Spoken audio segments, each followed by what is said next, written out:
Хайырлы көн Татарстан, хайырлы көн хөрмәтле телевизор караучылар. Бүген 29 март, дүшәмбе. Мин Эльза Әхмәтҗанова һәм тапшыруыбызның иҗат төркеме шушы минутта безнең белән булган тамашачыларга матур көн, күтәренке кәеф теләп калабыз. Бүгенге көн тарихка нинди вакыйгалар белән кирип калган, шул турыда алдагы минутта булыр.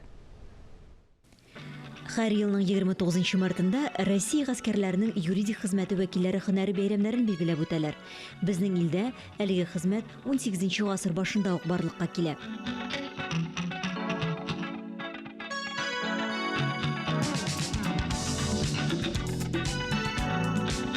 Ел элек 1998 елның 29 мартында Лиссабонда Европадагы иң озын күпер ачыла. Ачылышны Экспо 98 күргәзмәсенә бәйлиләр.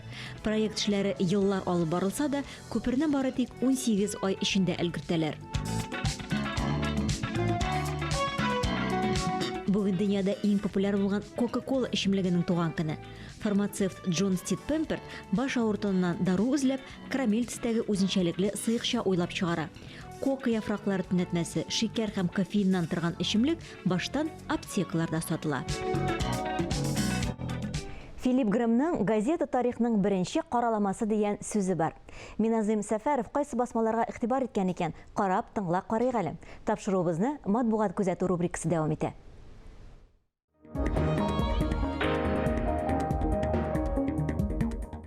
Хайырлы көн, мөхтәрәм телевизор караучылар. Матбугат күзәтүебезне дәвам итәбез. Сүзне бу юлы да Улы газетадан башлыйбыз. Ватаным Татарстан газетасындагы язмалар арасыннан мине укытучылар китмәсен дип аркаларыннан сиеп торам дигәне җәлеп итте. Хәзерге балалар еллар узгач укытучыларын сагынырмы? Мәктәп кайчан хезмәт күрсәтү урыны булудан туктар? Замана баласы бызылды дип шаң сугарга кирәкме? Әтиәниләр, укытучылар һәм укучылар арасындагы күп санлы проблемалар хакында Бөектау районының Дебьяз мәктәбе директоры Ринат Хәсәнов белән әңгәмәне бер тында укып чыгасың. Баксаң, без ялкауландылар дип ачуланган мәктәп укучыларына бүген элек югары уку йортларында гына каралган квант физикасын, югары математиканы укыталар икән. Абый, нәрсәгә инде бу безгә дип ризасызлык белдергән укучыга нәрсә дип җавап бирәсе? Тормышта кирәге чыгар дипме? Фәннәрне артык тирәнтен өйрәтергә кирәкми, ди тәҗрибәле укытучы. Без бит белгечләр әзерләмибез. Аңа карап кына балаларның белеме дә артмый. Дөрес сүзгә җавап юк дип әйтәсе генә кала. Бу язманы әтиәниләргә түгел, министрлыктагыларда, дәреслек әзерләүче галим-галәмә дә укып чыкса, бер дә зыян булмас иде. Узган атнада җырчы Фирдүс Тамаевның Башкортстанның Миякә районындагы концертын изүләре турында язмаган матбугат чарасы калмагандыр. Шәһри Казан газетасы да бу уңайдан хәтере калган җырчының үзе белән сөйләшергә булган. Куштауны яклаган өчен мине заказать иттеләр дип бара Тамаев кертмәүнең сәбәбен. Ничек кенә булмасын, күрше республикада Татарстан җырчыларын маршрут кәгазы сорап тинтерәтүләре бер дә матур хәл түгел. Аны кем бирәсен генә берәү дә белми икән. Министрлык җирле хакимияткә сылтый, тегеләр исә шул министрлыкка ымлап күрсәтә. Кыскасы, җырны тыярга маташу бер дә матур эш түгел. Бу уңайдан ике республиканың да бердә яраткан җырчысы Айдар Галимов та үзенең кыю фикерен җиткергән. Аның сүзләрен хәзер укыйм. Шушы акылсыз эшне эшләргә кушкан чиновник әйтте дә читкә качты инде. Без аның исемен дә белә алмабыз. Бу чакта иң начары җырчыны яратып, акча янчыгы белән тавыш биргән тамашачы уңайсыз, аңлаешсыз хәлдә калган. Инде килеп туган хәлне маршрут кәгазы юк дигән сылтау белән капларга тырышу бик иске ысул. Үткән гасырдагы инструмент. Советлар заманында бар иде ул. Хәзер аны яңадан кайтарырга тырышу бик кызык хәл дигән Татарстанның һәм Башкортстанның халык артисты Айдар Галимов. Ватаным Татарстан газетасы хәбәрчесенә биргән интервьюсында. Ул хәтта Фирдүс Тамаев алдында гафу да үтенгән. Шәхсән минем бу җырчыга карата хөрмәтем бермә-бер артты. Бүгенгә шулар булды. Бер-беребезнең хәтерен калдырмый гына яшәргә тырышсак иде. Исәнлектә күрешик. Халыкта язның көне йомшак сүз кебек диләр. Кояш кыздырмаса да кар барбер эри. Бүгенге көн җылы булса, язда җылы булыр ди халык сынамышлары. Синоптиклардан алынган мәгълүматлардан соң студиябыз кунагы белән очрашырбыз. Бүген без һөнәри блогерлар бәйгесендә җиңү яулаган блогер Илсаф Тимербаевны көтәбез. Очрашырбыз.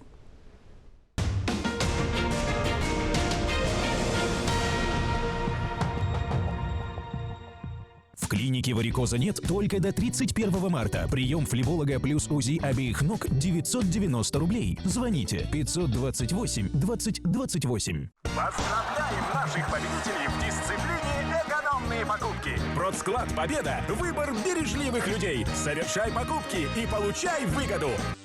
Сегодня в Татарстане облачно с прояснениями. Местами возможны небольшие осадки. Ветер северный, умеренный. Столбики термометров покажут +2, +7 градусов.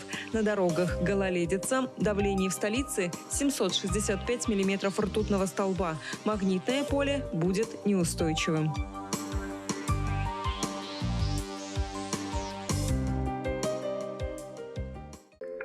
Когда телефон под рукой, но времени нет, везет-выручает. Заказ такси от 59 рублей. 230 400.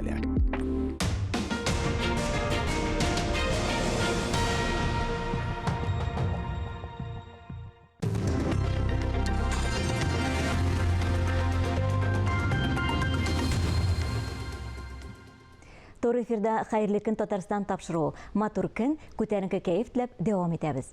Блогер онлайн көндәлек алып баручы кеше сүзлек безгә шулай дип белдерә. Ә чынлыкта ничек икән? Блогерның эше нәрсәдән башланып китә? Бу һәм башка сорауларны мин Илсаф Тимербаевка юллыйм. Бүген ул студиябызның кунагы. Хайрлы көн, исәнмесез, Илсаф? Хайрлы көн, исәнмесез. Сез ничек блогер булып китергә ниятләдегез һәм гомумән алганда күпме вакыт шөгыльләнәсез?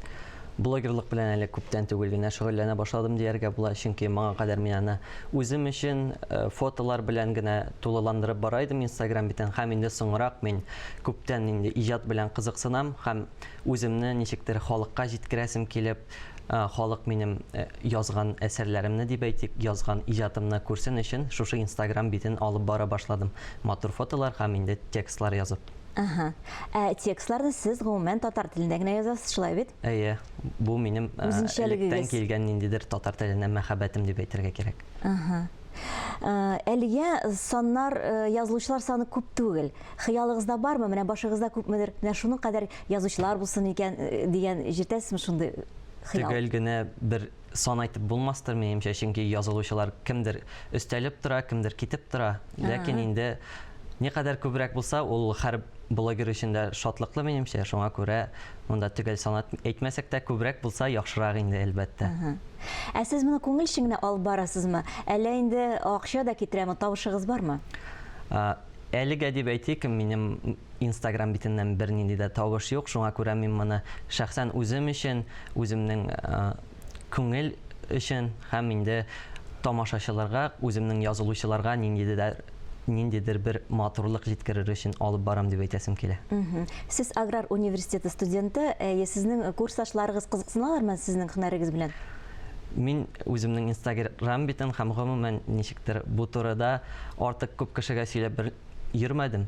Һәм кеше ничектер үзеннән үзе ишетеп килде шушы Instagram битенә, һәм хәтта кайбер курсташларым да әле яңа гына менә шушы һөнәри блогерлар бәйгесендә җиңгәч кенә минем Instagram битен күреп алып, бәтәч син Instagramда шулай алып барасыңмы дигән кешеләр дә булды. Илсаф Тимербаев бүген бездә кунакта, ул блогер буларак бүген катнаша. Шул кадәр матур зәвык белән эшләнгән менә бу видео язма сезгә кем булышлык итә? Бу видеоларны мин алданып ничектер шушылай сыйфатлы итеп эшлисем килде, һәм инде эзләнә торгач, үзебезнең үк уку йортында шушындый дус егетләрне табып, алар шушындый видео, фотолар белән шөгыльләнәләр, һәм инде шушы дус егетем белән киңәшләшеп, бергәләп, ул да каршы килмәде, әйтде, мин үземне сынап карар идем шушы өлкәдә дип, бергәләшеп эшлибез. Фикердәшләрегез дә табылган димәк. Аллаһка шөкер. Сез булачак инженер, каян сезгә шигърияткә мәхәббәт килгән?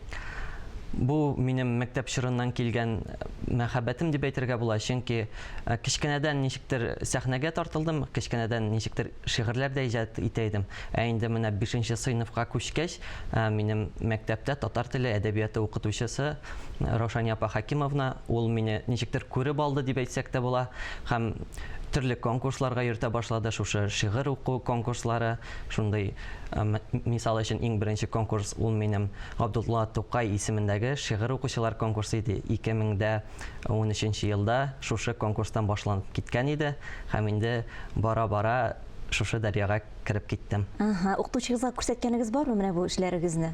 Кызыксынам икән. Дөресен генә әйткәндә юк. Сез аңа җибәрегез, ул карасын. Ләкин минем шунысы бар, Аллага шөкер, минем шушы мәктәптә укытучыларым инде башлангычта укытканнар да, югары сыйныфта укыткан укытучыларым да һәрвакыт күргәч, ничектер мине хуплап, үземә бер көч, дәрт биреп, һәрвакыт мактап торалар. Рәхмәт аларга. Кайсы яктан сез шуны да әйтеп китик, тамашачылар бәлки кызыксына Мин торганнардыр. үзем Теләче районы Баландыш авылыннан. Искиткеч шундый безнең матур егетләребез үскән шул якларда. Исәп, сез ничек уйлыйсыз? Менә бу блогерлык, бу бүгенге көндә һөнәрме? Айрым бер һөнәр дип әйтә, я инде мавыгы гынамы? Бер яктан карасаң, бу чыннан да аерым бер һөнәр итеп карарга буламыны, ләкин шуны да әйтергә кирәк, мәсәлән, минем өчен бу әлегә бернинди дә кыенлыклар тудырса да, бернинди дә әлегә, мәсәлән, шул ук финанс ягыннан бернинди дә чыгымнар чыгара, инде керем юк. Шуңа күрә, мисал өчен, моны шул ук үзең өчен, җаның өчен, күңелең өчен эшләсәң, эшләп барырга була, ләкин шул ук вакытта моны көннәр буе эшләп утыра торган эш түгел дип әйтәсем килә, аеруча инде шушы татар булагында. Шул үзеңнең даими эшең белән беррәттән алып бара алсаң гына. Без сезгә уңышлар телибез. Бүгенге көнегезне безнең белән башлаганыгыз өчен бик зур рәхмәт сезгә. Сездән яңа матур эшләр көтеп калабыз. Үзегезгә бик зур рәхмәт. Исән булыгыз. Дәвам итәбез. Яз җитү белән иммунитетны ныгыту өчен төрле үлән тәнәтмәләре куллану арта. Кемнәргә каралган әбиләр ысулларының файдасы бармы? Бу сорауларга җавапларны без "Саумысыз" рубрикасында табырбыз. Сүз тапшыруыбызның даими эксперты, медицина фәннәре кандидаты Илдус Лотфуллинга.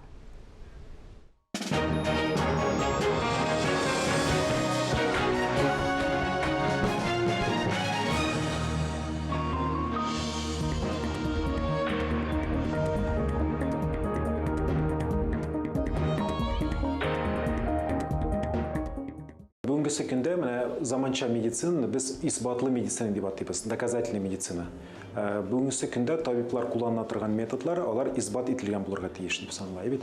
Менә бу исбатлы медицина күзегеннән чыгып караганда, фитотерапия, даруларны кулланып дәвалану булышмый дип санала.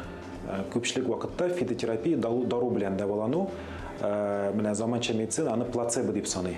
Плацебо русча әйткәндә пустышка, ягъни кеше менә бу даруның файдалы булуына ышанып, үз-үзен ышандыра дип санала инде бит. Алай булса да, булай катгый рәвештә фитотерапияны кулланмагыз дип әйтү дөрес түгелдер инде, аның традициясе бай. Күпчелек вакытта фитотерапия ул зарарсыз әйбер. Шуның өчен, әгәр дә аны белеп куллана торган табиб бар икән, фитотерапияны кулланырга ярый. Ләкин аның да кайбер нюанслары бар. Фитотерапия һәрвакыт зарарсыз түгел.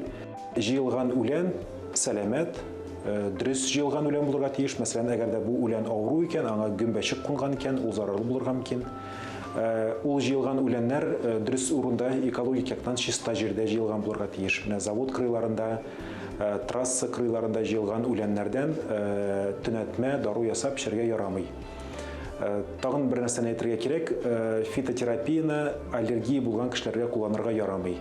Моның белән еш кына очрашып торырга туры килә. Менә бала озаклап киткерә икән, ул киткерү аллергия белән бәйле.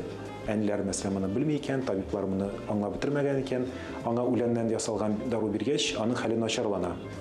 Шуның өчен фитотерапия ул һәрвакытта зарарсыз түгел. Әгәр дә үләннән ясалган даруны дөрес ясамаганнар икән, ул да зарарлы булырга мөмкин. Мәсәлән, кайбер үләннәрне кайнатып төнәтмә ясарга кирәк, кайбер үләннәрне кайнатмыйча гына.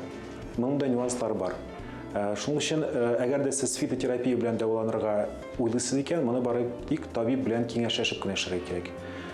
Шунысын әйтергә кирәк, менә заманча исбатлы медицина күзегеннән чыгып караганда, бу плацебо дип саналганга күрә, әгәр дә авыруыгыз җитди икән, ниндидер җитди авыру бар икән, фитотерапия гына ышанып дәваланырга кирәк түгел.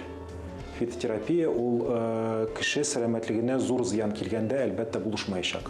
Ниндидер куркыныч булмаган салкын тиюләр, ниндидер куркыныч булмаган җиткерүләр булганда, ул вакытта фитотерапия кулланырга ярый. Ләкин әгәр дә авыру җитди икән, фитотерапияга гына ышанырга кирәк түгел. Һәр көнегезне матур фикерләрдә генә башлагыз. Файдалы атна телибез сезгә. Күңелегездән яз кыйсы китмәсен. Бу теләкләргә Гали Ильясов та кушыла. Тапшыруыбызны телевидение фондындагы язма белән тәмамлыйбыз. Мин Эльза Әхмәтҗанова сезнең белән иртәгә кадәр саубуллашам. Исән, имин булыгыз.